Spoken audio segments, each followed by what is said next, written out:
नमस्कार। साथै प्रदेशको ताजा खबरहरूको सँगालो प्रदेश समाचारमा यहाँहरूलाई स्वागत छ। म शशि नेपाल। आउनु सब प्रदेश समाचार सुरु गरौँ अहिलेसम्मका मुख्य समाचारबाट।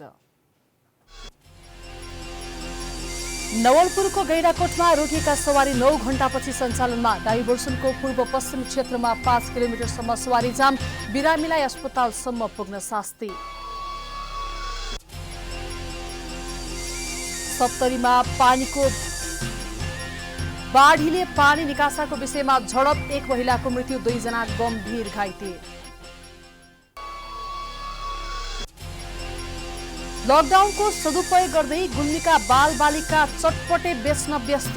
समयलाई सही सदुपयोग गरेको भन्दै अभिभावक मक्ख।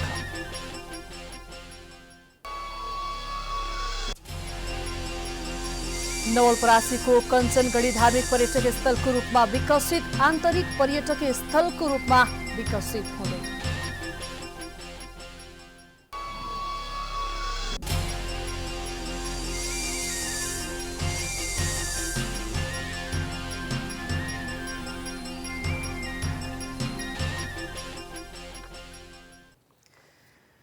आजको प्रदेश समाचार सुरु गरौँ। पूर्व पश्चिम राजमार्गको नवलपरासी बर्दघाट नवलपुरमा रोकिएका सवारी साधन 9 घण्टापछि सञ्चालनमा आएको प्रसङ्गबाट। पूर्व पश्चिम राजमार्गको नवलपरासी बर्दघाट सुस्ता पूर्व नवलपरासीमा रोकिएका सवारी साधन 9 घण्टापछि सञ्चालनमा आएका छन्। बिहिबारदेखि परेको अविरल वर्षाले गैंडाकोटको थुम्सीमा राखिएको डाइभर्सन बगाएपछि अवरुद्ध बनेको सडक सञ्चालनमा आएसँगै सवारी साधन पनि सञ्चालनमा आएका छन्।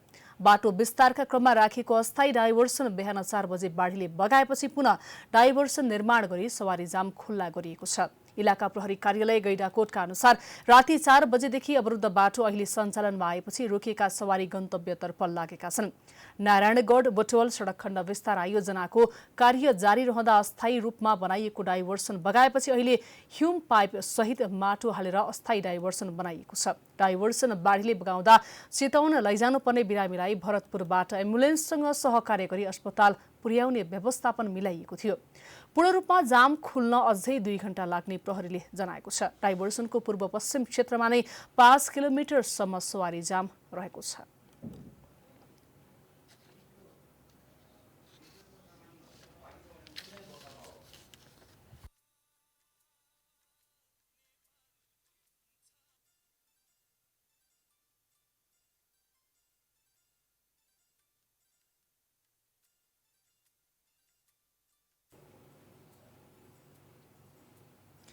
दर्शकबिन यतिखेर भन्नुपर्दा नेपाल अधिराज्यभरि नै पानी परिरहेको अवस्था छ। पानीले विभिन्न क्षतिहरू निम्त्याएको छ। विभिन्न बाढी पहिरोले गर्दा विभिन्न ठाउँमा विभिन्न घटनाहरू घटिरहेका छन्। त्यसैगरी यति बेला हामी जोड्दैछौँ महोत्तरीतर्फ।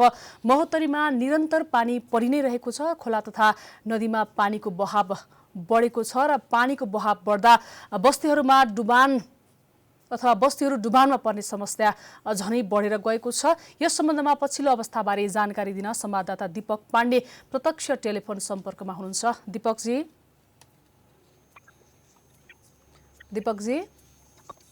हजुर शशीजी। दीपकजी, महोत्तरीमा कहिलेदेखि पानी परिरहेको छ? दर्शकबिन यतिखेर हामी महोत्तरीतर्फ जोड्ने प्रयास गरिरहेका छौँ। यतिखेर महोत्तरी मात्र नभएर पानी परि नै रहेको छ। हामी फेरि पनि महोत्तरीमा दीपकजीसँग त्यहाँको अवस्थाबारे बुझ्ने प्रयास गर्दैछौँ। दीपकजी,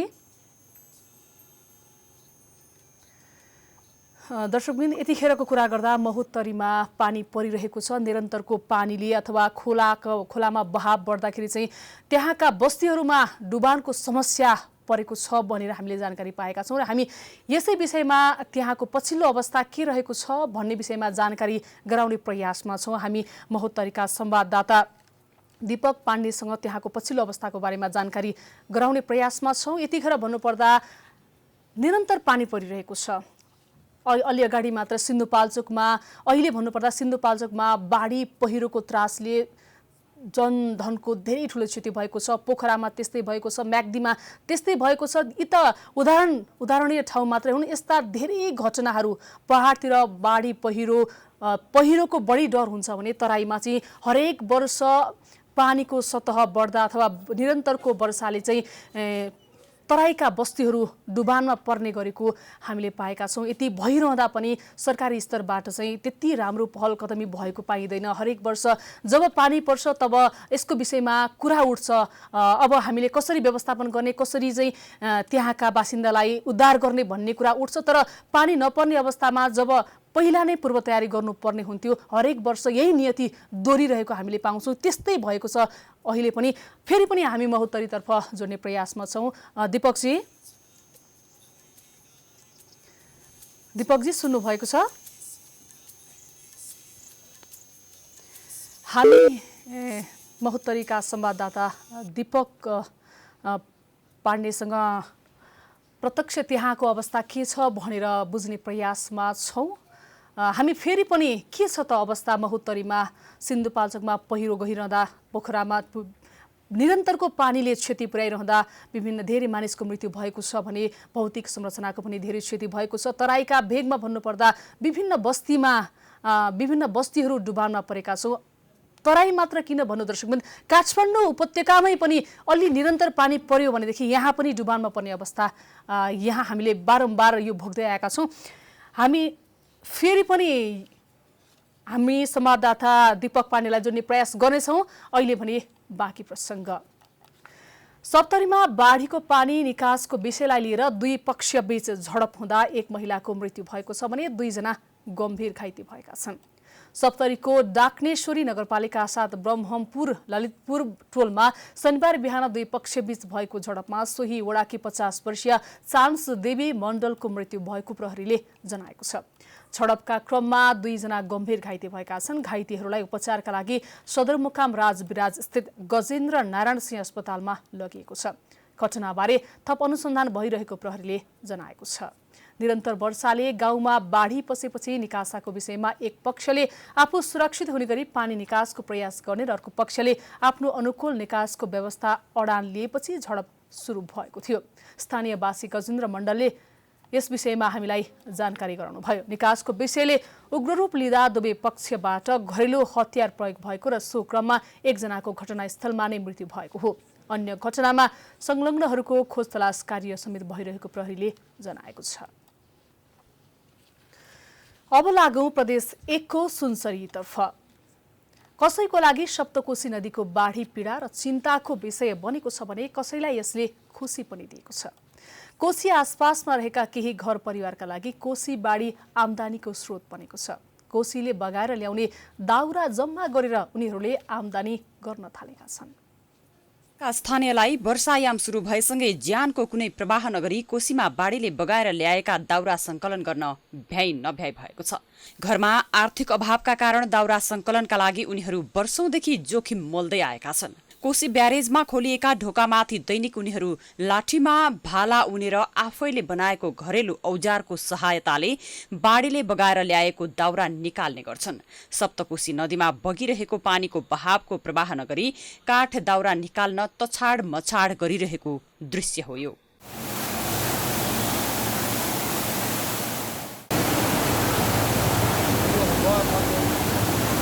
कोशी ब्यारेजको खोलिएको ढोकामाथि बसेर साथीहरूसँगै काठ दाउरा निकाल्न तछाड मछाड गरिरहेका एक युवाले कोशीमा बाढी आएकोमा आफू र साथीहरू खुसी भएको बताए। कोशीमै जन्मी हुर्किएकाले सानोतिनो बाढीबाट आफू नडराउने उनीहरू बताउँछन्। बाढीले बगाएर ल्याएको काठ दाउरा निकाल्दा कहिलेकाहीँ ब्यारेज पुलबाट तल झर्ने गरेको उनले बताए। राम्रोसँग पौडी खेल्न आउने हुनाले ज्यान भने नगएको उनीहरू बताउँछन्। हामीहरू कमाई रोजीरोटी यही हो, दाउरामा छ हामी सप्तकोशी। अरू अन्त कहाँ छ, यहाँ गाउँ एरियामा यही हो। डर लाग्दैन हामीलाई। पुच्चेले पनि हेर्नु, यो पुच्चेले अहिलेदेखि यहाँ गर्दैछ, हुर्किएर ठुलो हुन्छ भने त कहाँ डर लाग्छ। उतापट्टि पनि म 2 चोटि 3 चोटि झरेको छु, लेखलेख छु, अहिले पनि के भयो। कोशीमा बाढी आउना साथ ब्यारेज आसपासमा बस्नेहरूलाई दशैं नै आए झैं हुन्छ। उनीहरू दिनभरि संकलन गरेको काठ दाउरा घरमा लगेर सुकाउने र बजारमा लगेर बिक्री गर्ने गर्छन्। यहीको बासिन्दा हो, हामी त यसमा जन्मेको उब्रेको हो। हामीलाई त्यत्रो डर लाग्दैन। नजानेको मान्छे यस्तो स्पिड पानी हेरेर डर छ कति मान्छेले, तर हामीहरूले चाहिँ दाउरा टिप्छु यसमा। गरिब मान्छे हो हामी, यहाँको सुधारे छौँ। लाठीमा उनिएको भाला र डोरीको सहयोगले 100 किलोसम्मको काठ तान्न सक्छ, जसको सहारा लिएर दाउरा संकलनका लागि 1500 भन्दा बढी मानिसहरू कोशी ब्यारेजमा आउने गर्छन्। उनीहरूले दाउरा संकलन गरेर भारतीय बजारसम्म लगेर बिक्री गर्ने गरेका छन्। सुनसरीबाट विकल रेग्मीको रिपोर्ट। अब भने प्रदेश 5 को भैरहवाको प्रसंग। रूपन्देहीको भैरहवा स्थित भीम अस्पतालमा थाइराइड परीक्षण सेवा सुरु भएको छ। यो सँगै थाइराइड परीक्षणका लागि निजी स्वास्थ्य संस्थामा जानुपर्ने बाध्यता हटेको छ। थाइराइड परीक्षण सेवाको शनिबार प्रदेश 5 सरकारका सामाजिक विकास मन्त्री सुदर्शन बरालले शुभारम्भ गर्दै भीम अस्पतालको विकासमा सरकारको ध्यान गएको बताउनुभयो। उहाँले मेसिनको सदुपयोग गरी बढीभन्दा बढी नागरिकलाई अस्पतालले सेवा दिनुपर्ने बताउँदै सरकारी अस्पतालमा मेसिन चाँडो बिग्रन्छ भन्ने कुरा बाहिर आउने भएकाले मेसिनहरूको व्यवस्थापन र मर्मतमा ध्यान दिनुपर्ने बताउनुभयो। अब मेसिन आएपछि यसको प्रपर युज गर्नु, जनसमुदायलाई बढीभन्दा बढी फाइदा बनाउनु, त्यसको लागि फेरि मेन पावरले नै हो गर्नु, उहाँले नै हो, जनशक्तिले नै हो। यो मेसिनले आफै चाहिँ गर्दैन, यसले आफै रगत तान्नु ठ्याक गर्ने चाहिँ गर्दैन। चलाउने मान्छेले जतिसुकै चाहिँ अटोमेटेड भए पनि, सफिस्टिकेटेड भए पनि चलाउने मान्छेले नै हो। भीम अस्पतालका प्रमुख मेडिकल सुपरिन्टेन्डेन्ट डाक्टर नवीन दुर्नालले बढीभन्दा बढी नागरिकलाई स्वास्थ्य सेवा उपलब्ध गराउन लागि परेको बताए। यसअघि अस्पतालमा 24 घण्टे ल्याब सेवा, फार्मेसी सेवा, बालरोग विशेषज्ञ सेवा लगायतका सेवा सञ्चालन गरिरहेको जानकारी दिएका छन्। 35 लाखको लागतमा थाइराइड परीक्षणको लागि मेसिन खरिद गरिएको छ।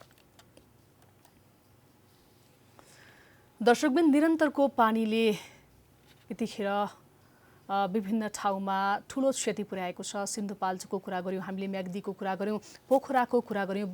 धेरै मानिसको ज्यान गइसकेको छ, धेरै मानिस बेपत्ता पनि हुनुभएको छ र धेरै थनजनको पनि क्षति भएको छ। हामीले प्रसङ्ग फेरि पनि जोड्दैछौँ महोत्तरीतर्फ, जहाँ हाम्रा संवाददाता हुनुहुन्छ दीपक पाण्डे। दीपकजी। हजुर शशीजी। दीपकजी, महोत्तरीमा कहिलेदेखि पानी परिरहेको छ र लगातारको वर्षाले चाहिँ त्यहाँको अवस्था के कस्तो पुगेको छ, हामीलाई जानकारी गराउनुहोस् न। एकदमै निरन्तर 3 दिन परिरहेको वर्षाका कारण नदीमा आएका बाढीका कारण महोत्तरी चाहिँ डुबानमा पर्ने खतरा एकदमै बढेको छ। जस्तै चाहिँ आधा दर्जन भन्दा बढी नदी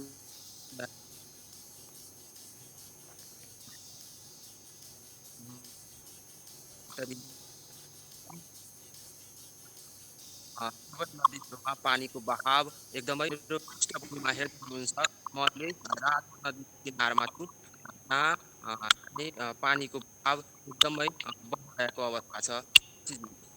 हजुर दीपकजी, बाढीको खतरा बढिरहँदा त्यहाँका स्थानीयहरू कसरी सुरक्षित बनिरहेका छन् अथवा सुरक्षित बन्नको लागि के गरिरहेका छन्, के छ जानकारी यहाँलाई?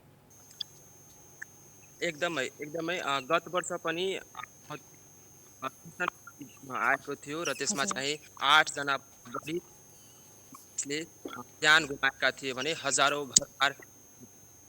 घरबार विहीन बनेका थिए। गर्ने हो भने यहाँ चाहिँ हरेक वर्ष बाढी आउँछ र हरेक वर्ष धन क्षति हुने गरेका छन्। पूर्व शून्य रहेको देखिन्छ।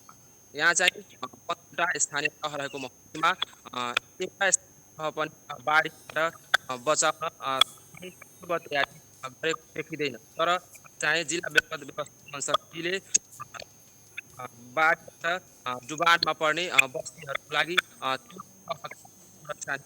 पालिका, नेपाल प्रहरी, सशस्त्र प्रहरी एकदमै तैनात रहेको प्रमुख जिल्लाधिकारी कृष्णबहादुर कटुवाल जानकारी दिएका छन्।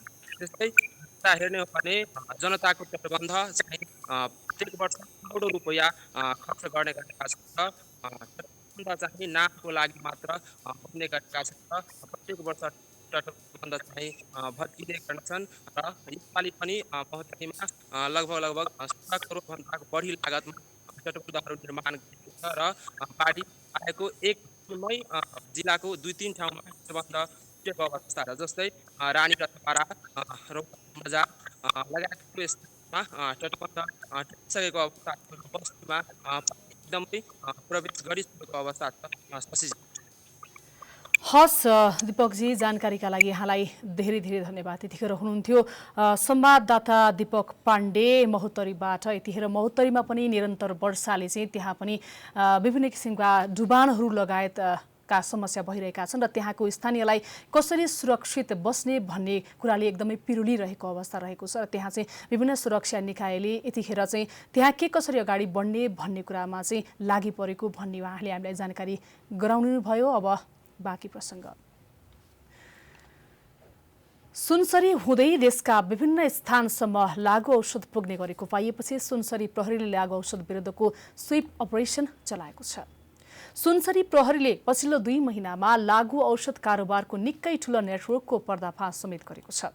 भारतमा रही नेपालतर्फ लागु औषध सप्लाई गर्नेदेखि सुनसरी हुँदै नेपालका विभिन्न शहरसम्म लागु औषध पुर्याउने कारोबारीलाई प्रहरीले समात्न सफल भएको छ। सुनसरी प्रहरीले पत्रकार सम्मेलनको आयोजना गरी 2 महिने प्रगति विवरण सार्वजनिक गर्दै लागु औषध विरुद्धको स्वीप अपरेसनका बारेमा जानकारी दिएको हो। सीआईबीमा लामो समय बसे जिल्ला प्रहरी प्रमुखका रूपमा सुनसरी आउनुभएका कमल थापाले स्वीप अपरेसनको बारेमा जानकारी गराउनु भएको हो। थापाका अनुसार सुनसरी प्रहरीले यति बेला दैनिक जसो ठूलो मात्रामा लागु औषध बरामद गर्दै आएको छ। प्रहरीले लागु औषध कारोबारीलाई समेत पक्रदै आएको छ। सुनसरी प्रहरीले यति बेला गम्भीर प्रकृतिका मुद्दालाई समेत प्राथमिकतामा राखी अनुसन्धान बढाएको उहाँको भनाइ छ। लकडाउनका समयमा सामान्य भन्दा गम्भीर र जटिल मुद्दा केन्द्रित बनेको सुनसरी प्रहरी जिल्लालाई लागु औषध मुक्त बनाउने अभियानमा जुटेको प्रहरी प्रमुख थापाले बताउनुभयो। प्रदेश समाचारमा पालो भएको छ विश्रामको।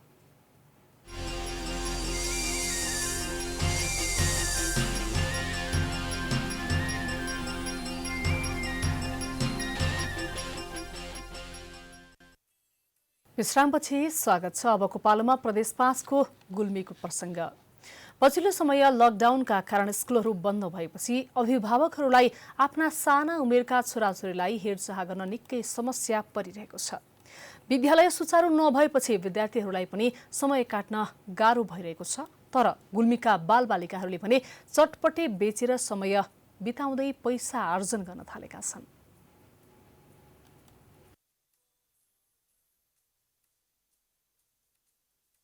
यो दृश्य हो गुल्मीको इस्मा गाउँपालिका 4 दोहलीको, जहाँ 3 जना बालबालिका मिलेर रुखमुनि चटपटे बेच्छन्। लकडाउनका कारण लामो समयसम्म विद्यालय जान नपाएका बालबालिकाहरू पछिल्लो समय चटपटे बनाउन र बेच्न थालेका हुन्। उनीहरू बिहान 10 बजेदेखि साँझ 5 बजेसम्म चटपटे बेच्नमै व्यस्त हुन्छन्। उनीहरूले 100 रुपैयाँको सामान खरिद गर्ने र 5 देखि 600 रुपैयाँसम्मको कारोबार गर्ने गरेका छन्। स्कुलमा अलिअलि बनाउनु थियो, बनाएको देखेको थियौँ। त्यसपछि हामीलाई फेरि सोच आयो यस्तै बनाऊँ, लकडाउन थियो त्यही भएर फेरि बनाऊँ भनेर बनाएको भयो। त्यसपछि हामीले फेरि 3 जना साथीहरू मिलेर सोच आयो भन्यौँ कि छलफल गरेर यो बनाऊँ। 150 जति हामीले सामान ल्याउँछ, 400-500 हुन्छ, नाफा घाटा हो त्यस्तै। चटपटे बनाउन र बेच्न निकै सहज हुने र दिनमा 20 जना भन्दा बढी मानिसले चटपटे किन्ने गरेको उनीहरू बताउँछन्। एकदमै सजिलो रहेछ। दिनमा 20-30 जना जतिले खानुहुन्छ। हामीले 10 रुपैयाँदेखि 100 रुपैयाँ 200 रुपैयाँसम्म बेच्छौँ। उनीहरूले गरेको कार्यप्रति अभिभावक पनि खुसी देखिन्छन्। बालबालिका यत्तिकै रुमल्लिएर हिँड्नुभन्दा केही गर्नु राम्रो भएको अभिभावकहरू बताउँछन्। बच्चाहरूलाई घरमा पनि सम्हाल्न नसक्ने जस्तो स्थिति भएको हुनाले मैले यतापट्टि गर्छौँ बा भनेर बच्चाहरूले त्यसमा राय लिए। मैले भने म बिचमा 2-3 चोटि दिनको 2-3 चोटि आएर रेखदेख गर्छु। मैले लगानी दिएको छैन। 100-150 रुपियाँ उनले लगानी लगाउँछन्, आफ्नो पैसा 400-500 रुपियाँ कमाइन् भनेर भन्छन्। पक्कै पनि बालबालिकाहरूले लकडाउनको समयमा गरेको यो कार्य सराहनीय छ। खेलेर र अभिभावकबाट पैसा मागेर चटपटे खाने उमेरमा आफैले चटपटे बेचेर केही रकम भए पनि आर्जन गर्नु महान कार्य हो। यसरी लामो समय विद्यालय जानबाट वञ्चित बनेका बालबालिकाले खाली समयलाई सही सदुपयोग गरेर आफू जस्तै अन्य बालबालिकाका लागि उदाहरण बनेका छन्। गुल्मीबाट डीबी खड्काको रिपोर्ट। अब भने प्रदेश 5 को पश्चिम नवलपरासीको प्रसङ्ग। पश्चिम नवलपरासीको बर्दघाट नगरपालिका 5 मा रहेको ऐतिहासिक धार्मिक तथा पर्यटक स्थल कञ्चनगढीमा अवस्थित कञ्चनकोटी धार्मिक पर्यटक स्थलको रूपमा विकसित भएको छ। पर्यटन मन्त्रालयबाट 50 लाख बजेट परेसँगै कञ्चनगढीमा विकासको कामले तीव्रता पाएको हो। सम्बत 2047 सालदेखि नै बर्दघाटमा बस्दै आएका परमेश्वर थारूले सुतेका बेला सपनीमा देखेको मूर्ति बिहानै उठेर सोही स्थानमा खन्दा प्राप्त भएको र त्यति बेलादेखि नै उनी सोही स्थानमा बस्न थालेपछि थारूका लागि स्थानीयले सानो कुटी बनाइदिएका हुन्। तर यति बेला भने कञ्चनकुटीको विकासका लागि स्थानीयको मागपछि नगरपालिकाको पहलबाट गत वर्ष पर्यटन मन्त्रालयबाट बजेट छिट्याएपछि अहिले काम भइरहेको छ। कञ्चनकुटीमा अहिले शिवालय मन्दिर, पार्कमा कम्पाउन्ड लगाउने काम, 2वटा शौचालय, चौतारीमा बस्ने ठाउँ, 2वटा पुल, पिकनिक स्पोर्ट्सदेखि पार्क स्पोर्ट्ससम्म बाटो लगायतका कामहरू भइरहेका छन्। 2047 सालमा यहाँ 2047 सालमा करिब 3 बजे राति मैले सपनामा देखेर चाहिँ यो आएँ। अनि सपनामा देख्ने बित्तिकै म 4 बजे राति नै कोदालो लिएर आएँ। खन्दाखेरि मूर्ति भेटाएँ। अनि त्यहाँबाट 2047 सालदेखि नै म यहाँ बस्न सुरु गरेको हो। 77 मा यसको काम भइराखेको छ र त्यही रकमबाट हाम्रो चाहिँ यहाँ एउटा शिवालयको मन्दिर बनेको छ। त्यस्तै गरेर यहाँ माथि पार्कमा चाहिँ कम्पाउन्डिङ लगाउने काम भएको छ भने यहाँ चाहिँ 2टा टोयलेट बनेको छ र त्यस्तै गरेर केही चौपारीहरूमा चाहिँ बस्ने ठाउँहरू बनाइएको छ। बर्दघाट नगरपालिकामा रहेका विभिन्न धार्मिक पर्यटकीय स्थलको विकास गर्ने क्रममा कञ्चनगढीलाई देशकै 100 गन्तव्य मध्ये 1 नम्बरमा पार्न सफल भएको बर्दघाट नगरपालिकाले जनाएको छ। नेपाल सरकार पर्यटन मन्त्रालयबाट 50 लाख प्राप्त गर्ने आंकलनमा टेन्डर आह्वान गरे तापनि 25 लाख मात्रै प्राप्त गरेकाले बाँकी 25 लाख रुपैयाँ नगरपालिकाबाटै व्यवस्थापन गरेर काम सम्पन्न गरेको नगरपालिकाले जनाएको छ। हामीले पर्यटन मन्त्रालयबाट रु 50 लाख प्राप्त गर्ने आकलनको आधारमा हामीले 50 लाखको त्यहाँ कामको टेन्डर गरेर कार्य प्रारम्भ गरेका थियौँ। तर केन्द्रीय सरकारबाट 25 लाख मात्रै प्राप्त हुन आएकोले हामी 25 लाख रुपैयाँ स्थानीय नगरपालिकाबाटै व्यवस्थापन गरेर 50 लाख बराबरको अहिले काम सम्पन्न गरेको अवस्था छ। कञ्चनगढीको विकासले स्थानीयमा खुशी छाएको छ। पछिल्लो समय लकडाउनका कारण लामो यात्रा गर्न असम्भव भएकाले मानिसहरू आफ्नै गाउँठाउँमा भएका धार्मिक तथा पर्यटकीय स्थलको छोटो भ्रमणमा निस्कने गर्छन्, जसका कारण पनि कञ्चनगढी जस्तै पश्चिम नवलपरासीका स्थानीय तहमा रहेका अन्य धार्मिक तथा पर्यटकीय स्थल पनि आन्तरिक पर्यटकको रोजाइमा पर्ने गरेका छन्। स्थानीय तहहरूले बेलैमा बजेट विनियोजन गरी यस्ता क्षेत्रको विकासमा ध्यान पुर्याउने हो भने भोलिका दिनमा पर्यटकीय केन्द्र बन्नेमा कुनै दुई मत छैन। नवलपरासीबाट रमेश कुमार भुषालको रिपोर्ट। यो सँगै हामी प्रदेश समाचारको अन्त्यमा आइपुगेका छौं। जाँदा जाँदै प्रमुख समाचार पुनः एकपटक। नवलपुरको गैंडाकोटमा रोकिएका सवारी 9 घण्टापछि सञ्चालनमा। डाइभर्सनको पूर्व पश्चिम क्षेत्रमा 5 किलोमिटरसम्म सवारी जाम। बिरामीलाई अस्पतालसम्म पुग्न शास्ति। सप्तरीमा बाढीको पानी निकासाको विषयमा झडप। 1 महिलाको मृत्यु, 2 जना गम्भीर घाइते।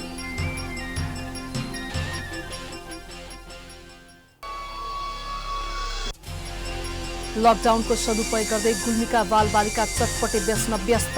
समयलाई सही सदुपयोग गरेको भन्दै अभिभावक मख।